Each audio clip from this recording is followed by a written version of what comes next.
Jak z takového malého vajíčka udělat takovou krásnou křepelku. Ahoj, vítám vás u našeho dnešního videa. Dnes jsme se zaměřili na japonské křepelky. Máme několik kmenů japonských křepelek a rozhodli jsme se je nechat vylíhnout. Vybrali jsme tentokrát 80 vajíček z různých těch kojí. Každý vajíčko je označený číslem, z které koje, od kterých křepelek pochází. Má tam i přídavný znak, jednu tečku, dvě tečky nebo čárku, aby jsme věděli, z kterého dne přesně vlastně to vajíčko pochází, abychom mohli udělat následnou statistiku, až se vylíhnou. Vajíčka jsou umístěná v líhni v celém prostoru. Mají mezi sebou daný teploměr, který hlídá vlhkost a teplotu, protože líheň má umístěný teploměr a vlhkoměr nahoře a neodpovídá těm hodnotám mezi vejci. Je potřeba tedy hlídat tu teplotu přímo mezi těmi vajíčkama. Průběžně dolíváme vodu, abychom drželi tu správnou vlhkost.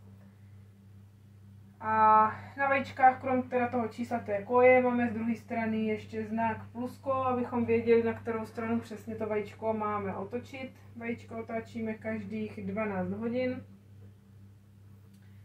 A zároveň při tom otáčení ještě rotujeme v rámci těch pozic ze středových částí do okrajových částí, protože v rámci celé té líhně není stabilní teplota, tak aby se ty zárodky mohly vyvíjet tak, jak mají, aby tam nedocházelo k nějakým vývojovým potížím.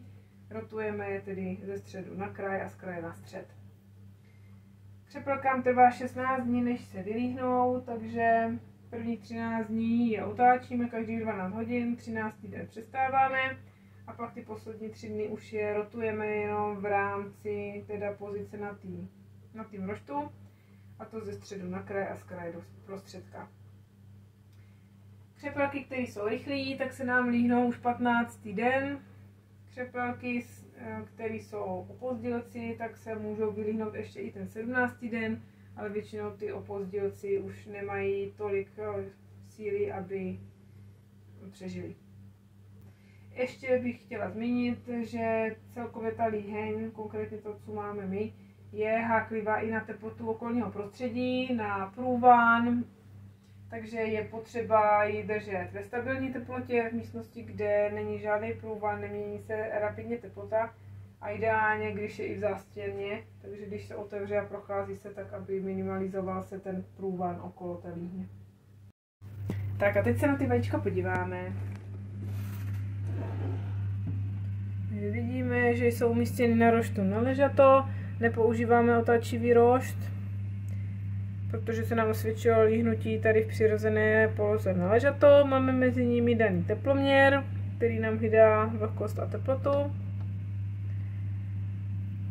A všechny ty vajíčka potom, když se teda rotují, tak vezmeme vlastně z toho středu na kraj, otáčíme je na znak a měníme jim tu polohu.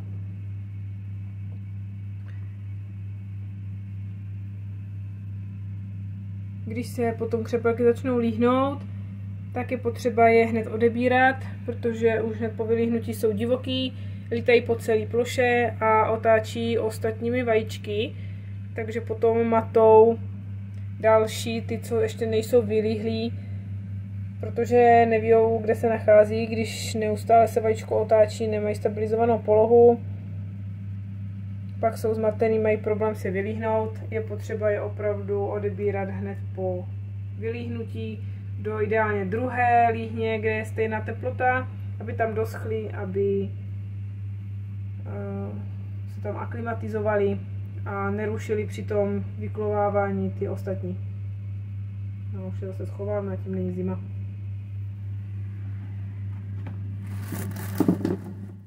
Ahoj, dneska jsou 3 dny před líhnutím křepelek, tak se na ně podíváme a budeme je od teď už pouze rotovat v rámci polohy, už je nebudeme otáčet. Tak jdeme na to.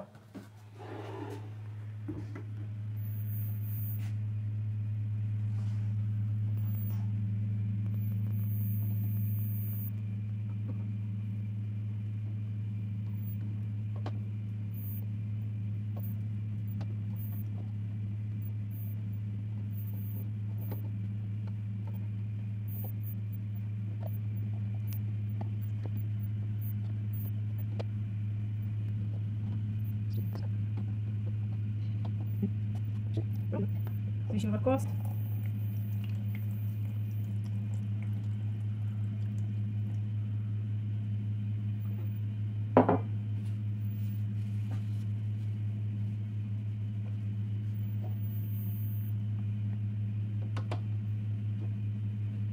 A za 3 dny uvidíme, co se vylíhne.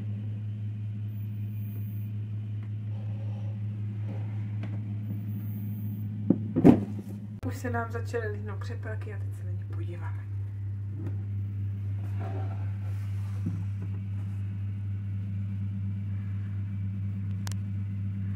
Tady vidíme prázdné vajíčko. Tady křepelka. Taky prázdný.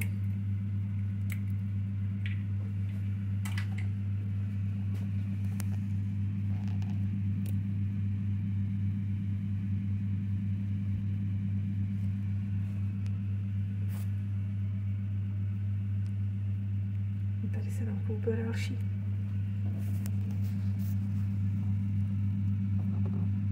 Tak, vylíhnuté křepelky teď vysbíráme a odneseme je do odchovny, kde máme stejnou teplotu a vlhkost jako v líhni.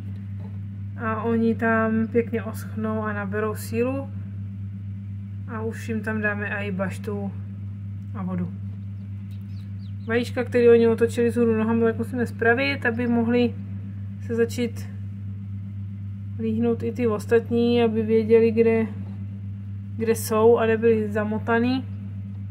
A zase je půjdeme zkontrolovat. A teď se půjdeme podívat do ty odchovny, kde máme teď aktuálně 26 kusů a přineseme tam další 2. Tady máme odchovnu, pro ně máme v ní danou umělou kvočnu, která tady generuje teplý vzduch. Oni tady doschnou a zahřejou se, mají tady danou vodu i jídlo. Tady ty, co už jsou tady chvilku, tak už tady pobíhají.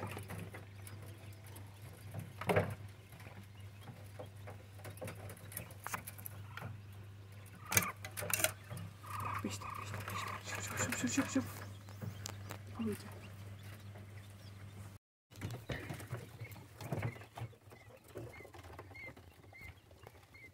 Tak, z 80 vajíček v líhni se nám vylíhlo 50 kusů křepelek. Celkově bylo 59 oplozených vajíček, což je 74% oplozenost. A z těch oplozených vlastně se vylíhlo 50 kusů, což je 85% líhnivost. Teď současně mají křepelky 2 dny, už se mají čile k světu a přestěhovali jsme je do nových prostor, do odchovny, kde mají tepelnou žárovku, která jim tam zajišťuje teplo, mají tam šamotovou cihlu, kterou mají rádi se na ně vyhřívají a už se mají čile k světu, pobíhají po celém výběhu, baštijou, pijou.